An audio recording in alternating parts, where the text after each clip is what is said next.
अस्सलाम वालेकुम, welcome to my channel the dark room. I hope आप सब ठीक होंगे। आज की इंतकाम की आग की आखिरी एपिसोड है। सो आई होप आपने मेरे जो 4 एपिसोड्स देखे होंगे आपको अच्छे लगे होंगे। सो आज का लास्ट एपिसोड देख के आपने मुझे कमेंट में लाजमी बताना है कि आपको मेरा एपिसोड्स मतलब इंतकाम की आग कैसा लगा है। सो चलते हैं, देर नहीं करते, आज का अपना लास्ट एपिसोड स्टार्ट करते हैं। कहते हैं जब इंसान सब कुछ खो देता है तो वो चीखता नहीं, खामोश हो जाता है। और जब इंसान खामोश हो जाए तो समझ लो इसके अंदर कुछ मर चुका है। रूही अब खामोश थी, ना वो हंसती थी, ना रोती थी, ना डरती थी। वो सिर्फ देखती थी सुर्ख आंखों से। माँ के मरने के बाद गांव में जैसे क़यामत उतर आई। लोग दरवाजे बंद रख कर सोते, बच्चे रोते, कुत्ते भौंकते और रात को साए हरकत करते। हर हफ्ते एक लाश मिलती, कभी कुएं से, कभी खेत से, कभी मस्जिद के सहन से। हर लाश पर एक ही निशान, गले पर जंजीर। लोग समझ गए थे कोई इंसान नहीं मार रहा, कोई बदला मार रहा है। रूही पहली बार कब्रिस्तान गई अकेली। चांद आता था, हवा में सर्दी थी, कब्रें खामोश थी। इसने माँ की कब्र पर बैठकर कहा, मैंने तुम्हें माफ़ कर दिया। हवा तेज़ हो गई, लेकिन खुद को नहीं। आंखों से एक आंसू गिरा। वो पहला आंसू था माँ के मरने के बाद।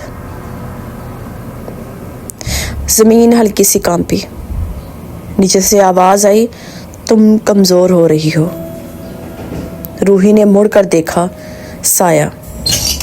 आंखों से आंसू निकलते। साया बोला, ताकतवर वो होते हैं कुछ महसूस नहीं करते। रूही आहिस्ता बोली, लेकिन मैं अब भी महसूस करती हूँ। साया करीब आया, तो फिर तुम मुकम्मल नहीं हो। एक रात रूही जंगल से गुजर रही थी। अचानक किसी के रोने की आवाज़ आई। अम्मी। रूही एकदम रुक गई। एक छोटी बच्ची दरख्त के नीचे बैठी थी, खून में लथपथ। क्या हुआ? रूही ने पूछा। बच्ची कांपते हुए बोली, चाचा ने। रूही के कानों में हवा गूंजी। इमरान, शहजाद, अपना दर्द। रूही के हाथ खुद बहुत जंजीर की तरफ गए। साया नमदार हुआ। मार दो। रूही ने बच्ची को देखा। बच्ची ने इसका हाथ पकड़ लिया। आप मुझे बचाएंगी ना? ये अल्फाज रूही के दिल में तीर की तरह लगे। वही अल्फाज जो कभी रूही ने कहे थे, मैं किसी को तुम जैसा नहीं बनने दूंगी।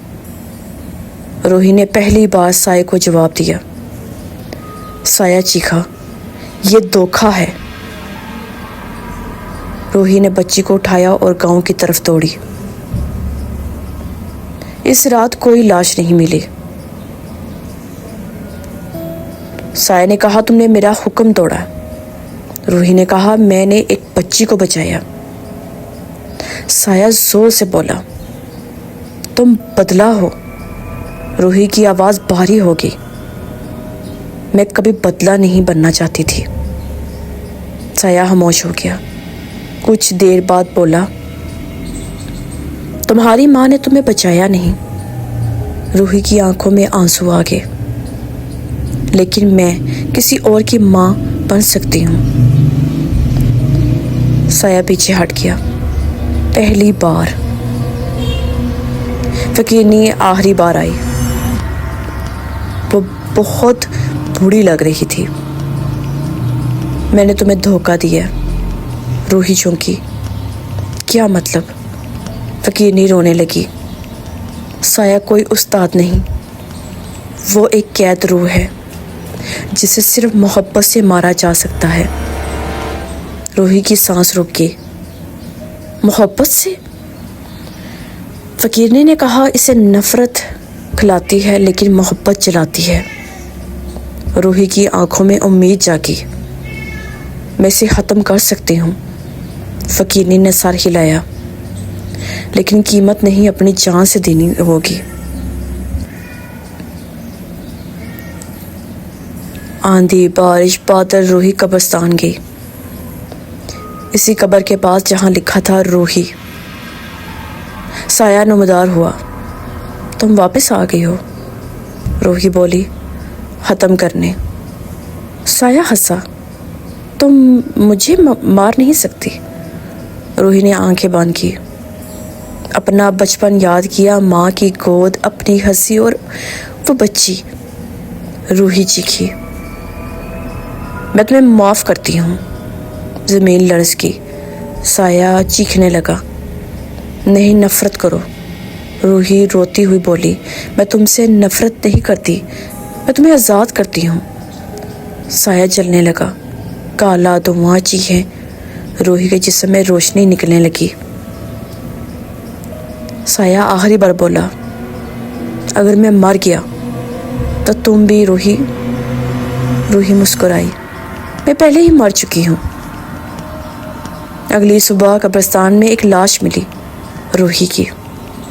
चेहरे पर सुकून था, आंखें बंद। गांव में इस दिन के बाद कोई लाश नहीं मिली, कोई साया नहीं आया। वो बच्ची जिंदा रही। बड़ी होकर इसने यतीमखाना खोला और दीवार पर लिखा, रूही, जिसने अंधेरे को माफ़ किया। सो गाइस, रूही बदला बन सकती थी, मगर इसने रोशनी बनने का इंतखाब किया, क्योंकि असल ताकत कत्ल में नहीं, माफ़ी में होती है। सो आई होप आपको मेरी आज लास्ट एपिसोड बहुत अच्छा लगा होगा। शॉर्ट सा है, लेकिन एक मैसेज देता है कि किसी को माफ़ करना कोई छोटा बड़ा नहीं हो जाता इंसान। माफ़ करना बहुत अच्छी बात है। कहते हैं अगर हम कोई गुनाह करते हैं तो अल्लाह पाक अपने फरिश्तों से कहता है कि भी गुनाह नहीं लिखना, मेरा बंदा शायद माफ़ी मांग ले और मांगेगा, तब तक इंतज़ार में रहता है। और जब इंसान नेकी करता है, अल्लाह पाक फ़ौरन अपने फरिश्तों से कहता है नेकी लिख दो, क्योंकि इससे पहले कि शैतान इसे कहीं और रास्ते में लगा दे। सो प्लीज़, अगर कोई किसी से गलती हो जाए, आपके दोस्तों से, बहन भाइयों से, सो प्लीज़ माफ़ी मांग लेने से कोई छोटा नहीं होता। सो आज की स्टोरी एक बहुत अच्छा मैसेज भी देती है। तो जाने से पहले मैं आप लोगों से दोबारा रिक्वेस्ट करूँगी, प्लीज़ प्लीज़ प्लीज़ मेरे चैनल को सब्सक्राइब लाजमी कीजिए, क्योंकि आपका एक सब्सक्राइब मेरे लिए बहुत इंपॉर्टेंट है। तो जाने से पहले मैं आपसे एक बार फिर बोलूँगी, मेरी वीडियो अपने दोस्तों से शेयर करें। इंशाअल्लाह मैं ऐसी ज़बरदस्त और स्टोरी के साथ दोबारा हाज़िर होंगी। अपनी ढेर सारी दुआ मुझे याद रखिएगा। और जाने से पहले एक बार फिर बोलूँगी कि अगर आपने अपना कोई सा भी वाक़या, कोई सी भी बात अपने मुझसे शेयर करनी है ना, सो कमेंट में आप मुझे बता सकते हैं। मैं आपका हर कमेंट का जवाब दूँगी। अल्लाह हाफिज़।